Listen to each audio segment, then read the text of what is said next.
One thing I'm really curious about is your background. So is this correct that you studied botany in college? So you studied this as like your undergrad? Yeah, yeah. I mean, my academic training was in botany, and actually spent a lot of time in high school focused on botany. Went to college thinking that that was the path I was going to take. Be a research scientist. Wow. And I over time I sort of realized that sitting in the basement of a biological laboratory, in the sixth basement, growing things in a growth chamber was not really what was cut out for me. And sort of increasingly I got interested in public health issues when I was in college, and that sort of quickly connected me to recognizing that macroeconomic dynamics are a big driver of public health outcomes on a global basis. And so that sort of steered me towards an interest in macro and investing that I've done now for a couple of decades. But the thing that I think is interesting, coming from a pure sciences background, there's sort of a way of thinking in terms of how the world works that is sort of inculcated in you as a pure research scientist, and from that field, particularly in botany. Like, a lot of the work that I was doing was something called systematics, which is sort of how the various different systems of a plant interact with each other to lead to the macro outcome of the plant. And so, I think that way of thinking is actually super relevant to thinking about markets, investing, et cetera. Yeah, that's really interesting. The research process, even that you have had in the past, there's probably some good synergies around what you're doing today, I would imagine. Yeah, yeah, for sure. And definitely that sort of thesis-based, intuition-based, then, explore via collecting data and testing your ideas, and then, learning whether your intuitions were reasonable or not, and going through that process, the scientific process. In a lot of ways, as a systematic investor, that's basically what you're doing on a day-to-day basis, right? Theorizing about, how the world works, going out there, finding the information, testing it, seeing if you're right. And then to the extent that it's right, essentially writing that down and holding it, compounding on that in the future. Or to the extent that it's wrong, and a lot of times you learn what your intuitions are not that great. It allows you to in an evidence-based way sort out what's a good idea and what's a bad idea. And of course, the best thing about it is it leads to having worked in the botanical sciences, it leads to funny puns about being in a hedge fund as well. Yeah, believe it. So walk us through. So you studied botany, and then walk us through, how what was your transition into the finance world, and, kind of give us some of your background, take us to where you're at today. Yeah. So in college, I got interested in public health related issues, in particular, at the time, the global HIV and AIDS epidemic that was happening in the global South, and political advocacy related to it. And sort of increasingly realized through that course of trying to understand how the pandemic was evolving, the epidemic was evolving, really thinking hard and understanding how macroeconomic dynamics really played into let's say, the inequality of the effect of the pandemic on different countries around the world. And so that got me interested in economics and starting to explore it. I also was sort of a casual trader as a kid, investing in things as well. So those two things sort of combined nicely together. Academically, I took like one intermediate macroeconomics course, but didn't find it particularly interesting, like drawing lines on a page, shifting them left and right, and I don't even remember it. It's not particularly useful in thinking about markets or investing. None of the academic training really is all that useful. And so when I was looking at places to join out of college, I fortunately had the opportunity to go to Bridgewater Associates, which was a global macroeconomic hedge fund, which at the time was actually pretty small and a bit of a challenger in the whole space, with this idea of using systematic investing in the macro space. At the time, macro was sort of like savant driven. There were sort of like, the Soroses of the world who made huge concentrated bets on, one particular currency or the other. And what Bridgewater was doing, which was, hundreds of bets, small scale, systematic, rather than discretionary, was pretty unique. And so my thought was I'd sort of get paid for a master's degree equivalent in economics, macroeconomics, and markets. And it's, 25 years later. It's exciting. Yeah. Awesome. And then, yeah, so I guess from Bridgewater, so walk us through. So tell us about where your company today, Unlimited Funds. Tell us about Unlimited Funds and kind of what you guys are working on over there. Yeah, so I was in the 2 and 20 business for a long time, and in my later years at Bridgewater, actually after I left Bridgewater, I ran a $125 million venture fund as well, that was basically used systematic investing as a approach to making venture allocations, and sort of increasingly realized there and at Bridgewater, 2 and 20 businesses, they're particularly good for the manager, and they're not that great for the investor. And the reason why that is that managers charge very high fees. They generate a fair amount of alpha, differentiated returns, but they also charge very high fees. And you put that together, and that means that investors aren't that much better off than they would be on their own, just investing in the stock and bond markets using index funds. And so that got me to thinking about whether there was a way to sort of bring concepts of diversified low-cost indexing, which obviously totally changed stock and bond investing, and bring that to the world of 2 and 20. And I think there's a lot of things out there in the world that are of the nature of increasing access to sophisticated investment strategies, but almost all those add a layer of fees in between the investor and the manager, and so they're actually like making things worse, not making things better for the people who invest in them. And plus, they're very constant. They exclude anyone who isn't an accredited or qualified investor. And so our thought was, I bet we could use our experience in the hedge fund space, paired with a lot of advancements that have happened in machine learning and AI, and build technology that allows us to look over the shoulder of how asset managers are positioned in close to real time, take that understanding and translate into long and short positions in liquid securities that we can use to build financial products that are available and appropriate for basically every investor at a low cost, right? Because we're using technology instead of hiring, highly paid, portfolio managers. We can offer these products at a much lower fee point than typical 2 and 20 structures. So that's really the whole idea behind Unlimited, is diversified low-cost index funds and index approaches for 2 and 20 strategies. Yeah, that's interesting. Obviously, also providing more transparency, given the 2 and 20 areas, a little, the opaqueness of the strategy from a private fund perspective.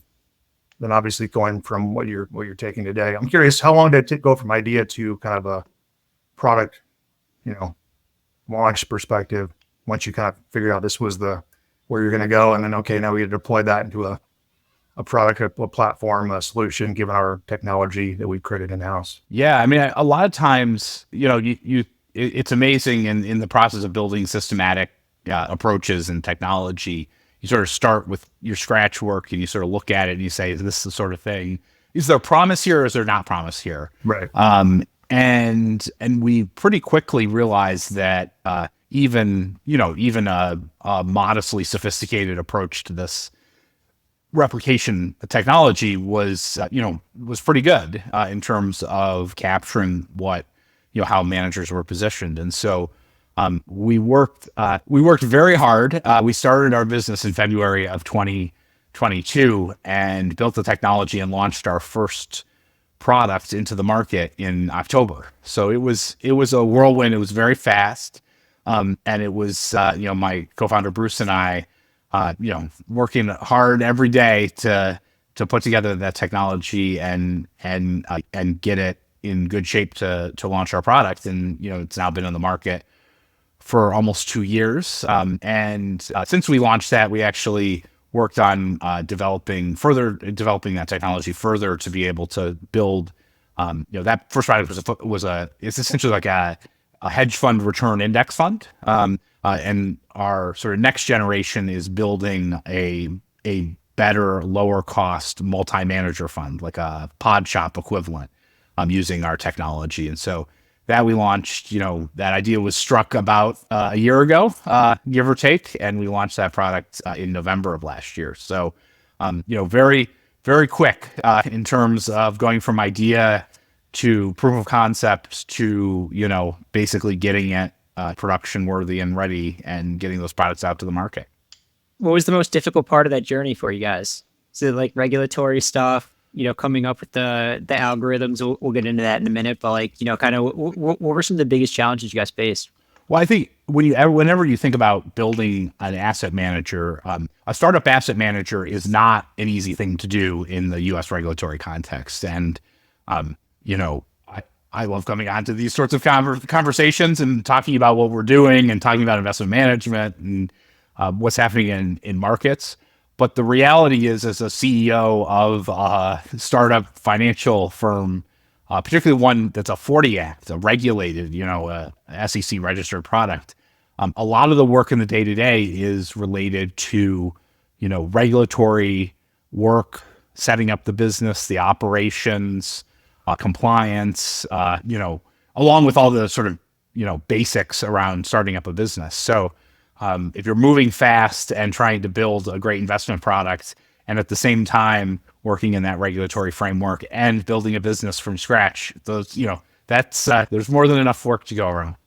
That's probably what I'd say. Right. It's definitely a costly endeavor too in the 40 Act space, where you're putting all that together, right? All the different service providers, the platform or the distribution component, how you're going to go to market, all these different things adds layers of cost to the equation, shall we say, right? Exactly. I mean, I think, relative to where this world was 5 years ago, there's been a heck of an evolution. The existence and deepening of white label providers who, at least from the operational side, provide a significant amount of lift has really helped startup managers like ourselves, combined with some regulatory changes that occurred, mostly during COVID, that allowed for a lot more flexibility in the 40 Act space for new issuers. So that's improved the pace and difficulty of getting to market. But that doesn't mean that it's certainly costly, and it requires you have to, when you build and launch these products, particularly when you work with something like a white label provider, you are it's not just a casual vendor relationship. The fate of your business is highly tied to their ability to operate effectively, and so you have to think very carefully about who the right partner is, and what the right relationship is that you want to have. And along the way, you're thinking, do you want to buy or build, and so there's a lot of decisions along that whole path that you have to craft, and decisions you have to live with, for years to come once you make those decisions. Yeah, definitely. I'm curious too what your thoughts are. Obviously, as you went into that conversation or looking for potential partners as a new manager, obviously you had some background with Bridgewater going into that. May have helped you. But what are your thoughts just as you pick different providers? As you mentioned, lots has changed with different white label issuers and opportunities out there.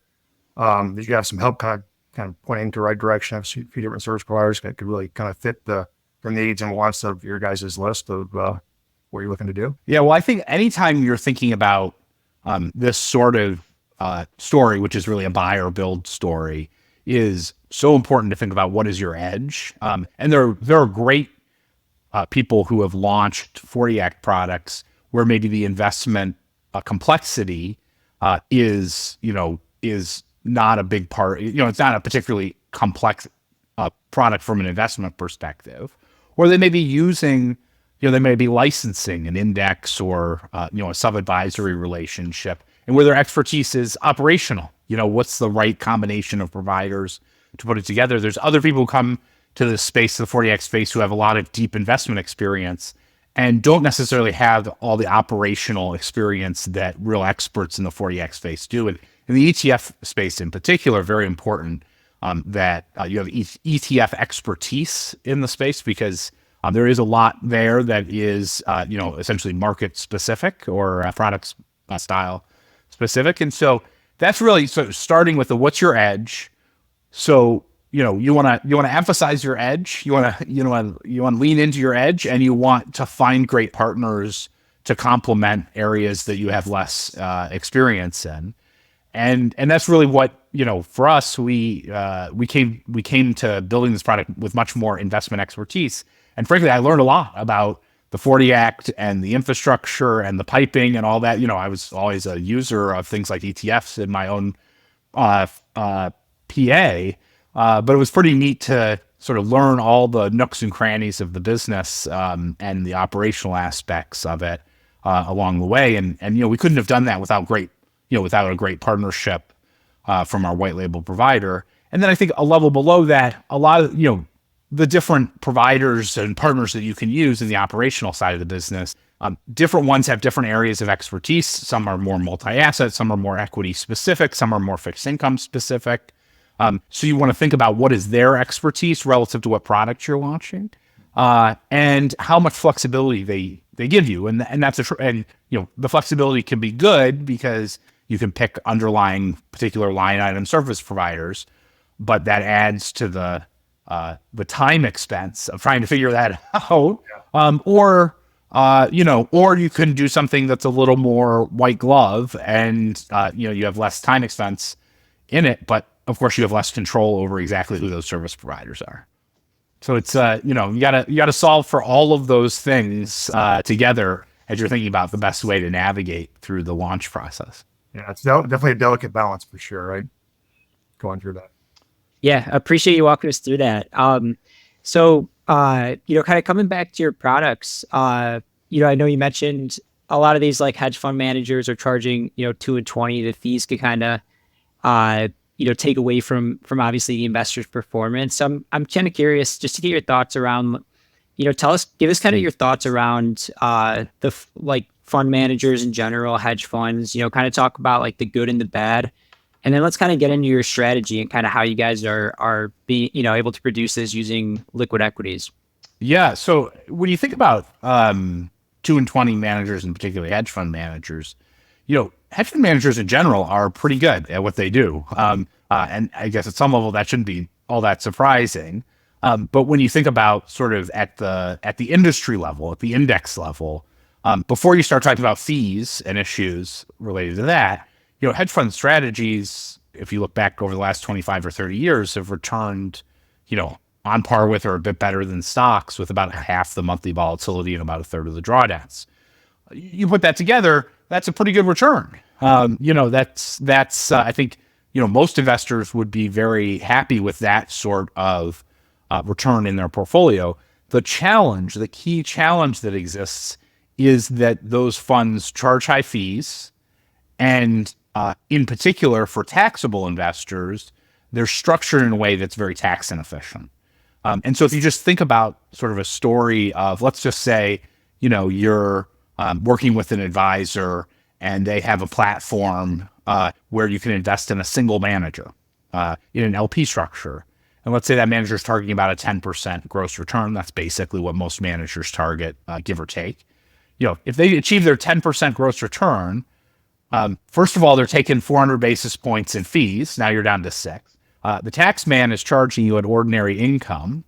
That's taking you to 3. The platform might be charging you 100 basis points. That's taking you to 2. And your advisor, of course, on your invested capital is likely charging you 100 basis points, give or take. That takes you down to 1. And now hold on a minute. Right? You as the investor have taken on 100% of the risk, right, in terms of the return of the strategy, and yet your net of taxes, net of fees story is that even if the manager performs in line with expectations and in line with that pretty good return, they're generating 10, everybody's getting paid, including Uncle Sam, and you're getting literally 1. Like, why would you do that? Why would you waste your time? Go out and buy, box and get 5% in a way that's more tax efficient, right? Like that's a much, much more efficient way to operate in a lot less hassle, right? And so our idea is, look, let's go in and address these various points, right? So the first is bring down the fees, instead of doing 20, a management fee that's under 100 basis points. So, about a quarter of the fees relative to typical investments. And then put it in a structure, in that ETF structure, which is typically, taxed at capital gains if you hold the security for more than a year. The vast majority of the appreciation would sit within the security and could be taxed at capital gains. And so that's a much more efficient way of doing it than, for instance, being taxed at ordinary income. It's also more efficient because you only pay a tax bill at the time in which you sell, except for dividends that you have to pay a tax on in the year itself. But the capital gains you only pay when you sell, versus when you hold an LP position, you have to pay the taxes in the year in which the income is earned. And so you put that together and you're like, no platform fee, a quarter of the fees, half the taxes of typical 2 and 20 strategies. And now we've taken that 10 and we've changed, we've moved that back up in terms of being a much more efficient choice for a lot of investors, and a much clearer choice. Not to mention the fact that, the liquidity, the diversification of the strategy diversification, which likely leads to more consistent return than an individual manager. You sort of put that all together, and just, the business case and the investment case for a product that looks like that is a lot more compelling from our perspective than is one where you're investing directly in an LP position. Now, the reality is it is a lot worse at cocktail parties to say that you've invested in a low-cost, highly diversified set of hedge fund managers through a replication strategy. Look, the eyes are going to glaze over. You can say, it's a lot more exciting to say, I invested in, Joe Schmo and in their fund, and how cool am I? But the reality is, if you're trying to build wealth, cocktail parties should not be much of your concern. Yeah, absolutely. That makes sense. I'm just curious, from an LP perspective, just what's the feedback? Based on kind of what you outlined there, obviously it's compelling, but just, is there other questions that they come up with that, they have some feedback for you on, just kind of based on the current position of their investments? Yeah, I think there's sort of two sort of main points of feedback that emerge. The first is that there's always this question of, let's say, indexation versus picking. And everyone hopes to be able to pick which hedge fund managers are going to be the right tail, incredible performers, et cetera. And a lot of people think that they can pick. The reality is that if you look through time, while the hedge fund industry as a whole, their strategies generate a fair amount of alpha, particularly before you start charging the fees, no individual managers in general do not have outperformance persistence that's any better than random selection. Like, of course, if you take 3,000 managers, some managers will persist in being the top quartile or the top, above median returns for an extended period of time. But the frequency in which that occurs is no better than random chance. And so while there's a lot of people who think that they can pick which fund, and they will spin up every story imaginable, and I'm telling you, I've heard them all, about why one manager is likely to be better than another, the reality is they cannot pick, because the information that they pick, which is backward-looking, they use to pick, which is mostly backward-looking returns, gives you no information value on whether they're likely to be an outperformer in the future. And so I think that's a tension. And that's a tension that's, like Bogle 75 years ago was like dealing with the same problem. It's like, why not pick the S&P 500 stocks that only go up? It's like, yeah, but you can't. So indexation is a big part of it. And then I think another question that's always the issue at hand is replication versus direct investment. So, first of all, of course, you cannot invest in the hedge fund index. You can invest in the S&P 500 at essentially zero cost. Hedge fund index, you can't, right? You can't go out and invest in 3,000 funds. So that's not quite as relevant in this case. But still, when you're talking about replication is inevitably imperfect. That's the way it works. It's imperfect. And there's a trade-off between the imperfection of that replication and, the ability to get diversification. And so, we think that if you think about you have to think about this as a trade-off: imperfect replication, but better diversified, lower cost, more tax efficient. And ultimately, what matters for investors is not, how perfect your replication is. It's, what is the return after you pay the fees, after you pay the taxes? What is that compounded return over time? That's really what they care about. 100%, the bottom line. So I'm really curious now to so let's talk about like data. So what are you using as in, a hedge fund index? Maybe talk to us kind of about, how you guys create this data, and then let's jump into, how you guys go about replicating the strategy.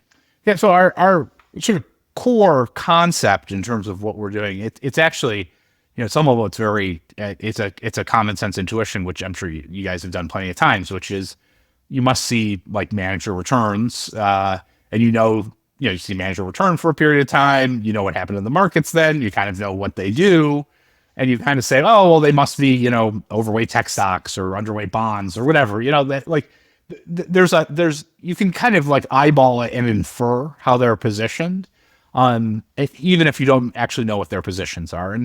And our replication approach basically does the same thing, which is takes that core concept of there's a lot of information value in the pattern of returns. If you understand the pattern, if you know the pattern of the returns, meaning how the returns are going through time, and you know the basic strategy, and you know what happened with assets during a period of time, you can basically back out how they're positioned in close to real time. Obviously, you have to have some window where you're looking at it, but you can basically back out how they're positioned. And so that's the basic intuition. And so when it comes to return information, what we start with is returns data from many of the, dozen or so hedge fund performance data aggregators that are out there, a lot of which, people commonly know in the business, like HFRI, or Barclay Hedge or Credit Suisse. There's Bloomberg got into the business about 10 years ago, which is great because they're obviously a top tier index provider. But there's a lot of other providers, Frequent, Eureka Hedge, a whole range of different private providers have emerged actually in the last few years as well. And so, we have basically a dozen different ways in which we can see returns, not just at the aggregate hedge fund level, but also at the types of strategies, the returns or index returns of managers at the individual strategy. Yeah, that's really interesting. So you kind of back out from what they have in terms of their returns, kind of trying to mimic these indexes, and then, when it comes to that, so you guys are basically just like choosing stocks that you think or that you've determined, kind of match up with these returns. Do I follow that correctly? Yeah, I mean, we're not just using stocks. We use asset exposures of all kinds. If you think about the hedge fund industry, 3,000 funds, there's lots of different styles. There's fixed income, there's emerging markets, there's, macro, equity long short, some trade stocks and bonds and currencies and all the different asset classes that are out there. So what we do is actually for each major hedge fund style, we design basically a exposure universe that are the types of exposures that those funds may have on at any point in time. We think about it from the asset perspective, but we also can think about it from slices perspective. So like an equity long short manager may think about, an index or slicing that index by size, but they might also think about slicing the index by free cash flow, high versus low free cash flow, or high momentum, low momentum, or things like that. Those are all different ways in which you can think about the asset markets, and there are times when those strategies have more alpha and times when they typically have less alpha. And so designing essentially the opportunity set, the exposure opportunity set, that's part of the craft of building the systematic strategy. You don't want to just throw everything in, throw 10,000 stocks in there and hope to God that it spits out, some optimized regression or something. That doesn't work. You have to engineer it at the right level. It's part of the craft. And then we basically look at the returns information relative to that opportunity set. And that opportunity set is usually, sort of 10 to 20-ish type of core exposures that we believe explain about 90% of the returns that sort of hedge fund style at any point in time. And then we back out how they must be positioned. And I think one of the interesting things about how we're doing this is is that, because positions are continuous, they're actually path dependent. And that's a really important insight because it allows us to get a very real-time sense on a probabilistic real-time sense of how they're positioned or close to real-time based upon the path of returns, because today's outcomes are a function of today's positions, but today's positions are a function of yesterday's positions, which can be seen in yesterday's returns. And so what that means is you actually have a lot of information value in the path of returns because the opportunity set of what is the most up-to-date positioning has to be adjacent to a portfolio that describes the returns, in the previous period, and that has to be adjacent to the portfolio that describes it in the previous period before that, et cetera, et cetera. So you actually get a lot of information value in the path of returns. And so functionally, you think about what we're doing is running, large-scale Monte Carlo simulations, probabilistic portfolio distributions, across every hedge fund style over the last 30 years through time to get that high probability outcome. And the result is we seem, it's interesting, like the technology sees, let's say, trends, before there's reporting about them, before they get into the public consciousness, because we're seeing it in close to real time when the returns information comes out. Yeah, that's pretty fascinating. Just to kind of see, and obviously talking about, utilizing machine learning as a real-time monitoring of what you're getting into with the portfolio, right? Have you found like some interesting correlations that you didn't anticipate with the real-time insights that come by as you kind of parse through and dig into the data? I'm just curious. Well, I think that the thing you want to, as a replicator, what you want to be able to do, and particularly what we're doing is, this isn't intended to be black box replication. This is meant to be intuitive replication. And so what you want to be able to see is the things that are going on, the outcomes of that replication are consistent with pieces of triangulation that you're seeing out there in the world. Fortunately, my co-founder Bruce and I, between the two of us, have about 50 years of experience in the hedge fund space. So, we've built and ran proprietary strategies through that whole time frame. And so we've lived through these different time frames, and it's neat to see, how you can pick up at various points in time just using this technology. This is not, us, putting our thumbs on the scale, just creating a systematic approach. You could see it's picking up how managers moved into real estate and real estate oriented assets in 06 and 05, right? And then got over levered on, low spread credit products in 07 and early 08 before the crisis. And you look at that and you're like, wow, that's incredible, because, there's no, like, we're not saying, this is the reality, right? We're designing a system to infer. And so when you see those inferences, which align very closely to your understanding, or more similarly, seeing in 2022, when the inflationary pressures emerged, seeing global macro managers shift to being meaningfully short bonds. And, they had a great period of performance as a result. Seeing that in the history and saying, look, we didn't seed this with that idea. Instead, it was picked up naturally in the course of designing the product. And so we look at that sort of through time to say, is it picking up the things that we largely expect? The big, we've been doing this long enough. We sort of know what the big things were over the last 25 years. And then in the sort of close to real time, we try and triangulate as much as we can with various third-party pieces of information. Now, none of them are as comprehensive as what we're doing, but they give us little insights into it. So, we might triangulate with the Goldman Prime book and what it's saying about tech positioning, or leverage, or various things like that. And so that's kind of the story, is trying to figure out where are we, are we aligning with those things, or is there a divergence that looks inconsistent with it? How do you guys think about rebalancing? Is this rebalanced, over certain periods, daily, or is this like more of an active ETF, or how do you think about that front? Yeah, so you could kind of think about it like an index fund, in the sense of, there's different hedge fund strategies, and there's certain capital AUM in those different strategies. And we're essentially rebalancing regularly to what the AUM weighted, positioning is in the industry. The weights don't really change all that fast, is the reality, because it takes a long time for aggregate allocators to like equity long short, and then like macro, and then like other things. So it's moved a fair amount in the last 25 years, but any month to month you wouldn't notice the difference. And so the sort of strategy weighting doesn't really change. And so what changes is the views. If you think about it, what we're getting is every day we're essentially getting incremental information that comes into us about performance. So we have all these different aggregators, performance aggregators that we're looking at.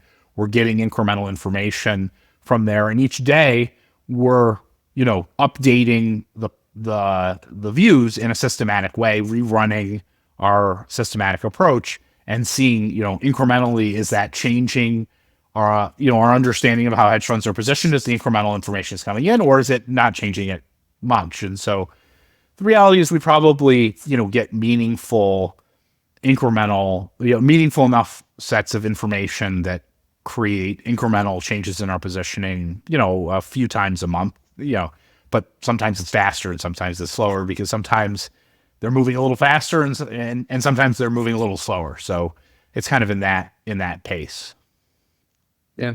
Does cash throw you off with, when you're looking at these hedge fund returns? Because obviously we don't know if they're 20% cash or 40% cash. Does that have any impact? Yeah, I mean, important to recognize that cash is almost like the foundation of any return, right? And so, when cash is at 5 versus when it's at 0, you look at returns differently, because those exposures can be, a 5% return in a 5% cash environment is a very different return than a 5% return in a 0 cash environment. And so we do account for the fact that cash rates have meaningfully moved, slowly but surely. It doesn't, in the day-to-day, it doesn't seem like it's that big a difference, but there are definitely meaningfully different environments, say right after, pre-GFC versus post-GFC versus, post-COVID. Yeah, it makes sense. I'm just curious, as you kind of dig into the details here and kind of pay attention to what's happening in the markets, are there interesting trends in the alternative investment space that you are seeing kind of develop, or what do you foresee maybe in the next 5 to 10 years as there are interesting things that are coming your guys' way? Yeah, I mean, I think for us, what we're really focused on is leveraging this technology to build these low cost products. So we started with hedge funds partially because that's what the bulk of our experience is, and partially because hedge funds are the hardest thing to replicate because they go long and short and they move their positions a lot. If you're a venture fund, you basically are a long only allocator with timeframes of 10 years. Or a private equity firm is basically the same thing, where you're just, you're making decisions on certain companies with certain criteria. And so, I think the world of replication, if you go back 10 years ago or something like that, was just a teeny tiny part of the market. The idea of replication as a way of indexation of 2 and 20, has come a long way in the last 10 or 15 years. And I think we're basically at the point where it's pretty darn good. And so we'll probably see, more products make the market, and particularly in the hedge fund space. I think the next sort of leap is going to be taking on those private equity and venture capital funds. Those are areas where the fees, they're long only. They're relatively straightforward, a lot of public information about how exactly they're allocating. And the fees that they charge, a venture fund is more than happy to charge between 600 and 800 basis points on an annual basis. And they're also more than happy to take your money and not give it back to you for 15 years. And so you just think about that, like what kind of advantage, if you can replicate 80 or 90% of what they're doing and do it at 100, less than 100 basis point management fee and give daily liquidity, like that is a radically better product for the end investor than those products that exist today. So I think there's a lot of opportunity there, and that's really going to, sort of liquid PE, liquid venture capital exposures. I think that's really going to shape the industry significantly ahead. Yeah, it's very compelling. Not to mention the tax advantages you mentioned. That's right. Went from a K1 to a 1099, all the different things involved with that as well. Yeah. Very cool. More so asking this out of curiosity, but could you talk to us about, are you guys using AI in different ways, to help you guys out with this, or kind of, what are you guys using on the AI side? Yeah, I mean, I like to say that we were doing AI before it was cool. And our core approach is a version of artificial intelligence. It's not, large language models have gotten a lot of attention. They're not, that set of techniques is not particularly valuable, at least that I found. And I think most people have not really found it that valuable in terms of at least what we're doing. And the reality is, look, I've been a systematic investor for 20 plus years. Anytime you're, these things are just tools. AI is just a tool. There's lots of different tools. AI is also sort of general. Like, there are very specific tools that exist, and there are concepts that you're trying to capture. And the tools are just ways to capture the concepts, and the tools get more powerful, and the techniques get more refined to take advantage of the more powerful tools. So it's not like, the way that you build systematic investment strategies today is, frankly, at all like what you used to do 20 years ago. But the basic concept is the same, which is like, start with core intuition, understand in an expert way a design of what is the thing you want to capture, and then find the tools and techniques that are most appropriate for that particular problem that you're trying to solve. The functional reality is those tools and techniques have come a long way. Like what we're doing today, as a simple example, wouldn't have really been, the techniques weren't fully developed, and it wouldn't have been commercially viable at scale, 5 or 10 years ago. I mean, not even close to reasonable. Like 10 years ago, we couldn't have done what we're doing. So that, that really is, we were doing it, as I said before, AI was cool. Yeah. Like I said, it's been around 60 years, AI. And right. Exactly. Right. So machine learning, all these different subsets, separate from the Gen AI, LLMs of the world. Exactly. And if anything, I think from an investment management standpoint, like there's a lot more richness, and frankly, a lot more effective tools that exist and are being developed. And it's incredible how far we've come in at least in my career, 20 years, that are more sort of quantitative oriented AI and machine learning techniques. And even though everyone's talking about large language models and ChatGPT and stuff like that, like ChatGPT from at least from my perspective of the problems we're trying to solve, like it's pretty good at, writing haikus and being a joke book in your pocket, but it's like not that useful in, trading financial markets. Yeah. It's very focused on different applications, right? I think everybody there's a lot of noise out there, but what is it doing specifically for the challenge it could solve in your business? Maybe right. And there are certainly people who have business problems that are of the form, create essentially generic text, and do that over and over again. And so that, so I'm not saying that there's no value in LMMs or anything, at all, right? There's no value in them. It's just, it's not the problem we're trying to solve. For what you're doing. Right. For what we're doing. And that's just what it is. It's not the problem we're trying to solve. And the worst thing you can do, and this really, this is a little bit like systemization philosophy, is like the worst thing you can do is bring a tool which is totally wrong, a tool or technique which is totally wrong, to the problem that you have at hand. And it's actually, one of the things, at least, and that's particularly important in the asset management business, because sampling is a real problem for a lot of these techniques, which are high sample size problems. If you're looking for, pictures of cats, like I can essentially create an unlimited number of cats, and you can identify whether it's a cat or a dog or whatever. And so your sampling size is huge. If you're thinking about financial markets, like your sample size, there's a limit. there is a literal functional limit, which is like you could look at every stock, every minute for the last 50 years, and then you're done. Like, there is no other information that's out there. Of course, you could look at macro data back further than that, but like the orders of magnitude, whereas I can create essentially billions, trillions of pictures of cats, infinite numbers of pictures of cats, essentially. I cannot do the same thing with training data for financial markets. And so what that highlights is that you really do need expert designed systems that are carefully thinking about techniques and thinking about the limits of those techniques, which is actually a pretty big part of the story. Understand the limits of your techniques and think about how do you make them robust and not overly optimized, because you know that they are limited, that they're handcuffed. And so you have to be careful about how far you push the optimization of the approach, because you might overly optimize your technique to back history relative to what happens in the future.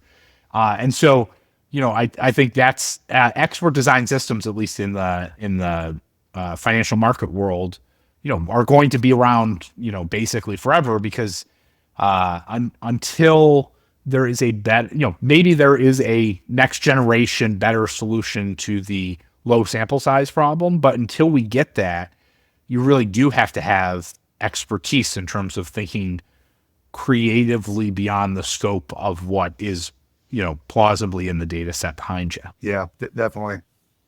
Absolutely. Yeah, I think that makes a lot of sense. Yeah. Any final thoughts? Either of you guys, anything we haven't talked about yet that you were thinking about, Bob? No, I think we covered a lot of interesting stuff. It's always fun to talk about the the combination of building a business and building a technology, all in the financial markets space. So it's a fun conversation for sure. Yeah, definitely. It's a heavy lift, right? There's a lot of moving parts, and kudos to you guys for getting it off the ground. Yeah, thank you. Definitely. I'm certainly working harder than I ever have. I'm having more fun, but no, the lighting is very helpful, and the Aveeno. I'm trying to get a sponsorship from Aveeno as well, trying to keep me looking young. Well, Bob, this has been a lot of fun. Where could people go to connect with you and learn more about Unlimited Funds as well? Yeah, if you want to learn more about what we're doing at Unlimited Funds, it's unlimitedfunds.com. And you can check out, there's links to the existing products, and we write a regular blog piece about the asset management business and dynamics going on there. So definitely check that out, and then sign up for our newsletter. And then if you want sort of a less filtered set of ongoing commentary about what's going on in the global markets and the investment management business, you can check out my relatively active Twitter at Bobby Unlimited, or if you like sort of YouTube, the YouTube vibe, we've built a YouTube channel which has a lot of clips of various media appearances, and that's also under Bobby Unlimited. That's amazing. That's great. We'll be sure to include all that in the show notes of this episode. That's amazing. We appreciate it, Bob. Great. Awesome. Thanks so much, Bob. Thanks so much for having me. This has been great. Thank you.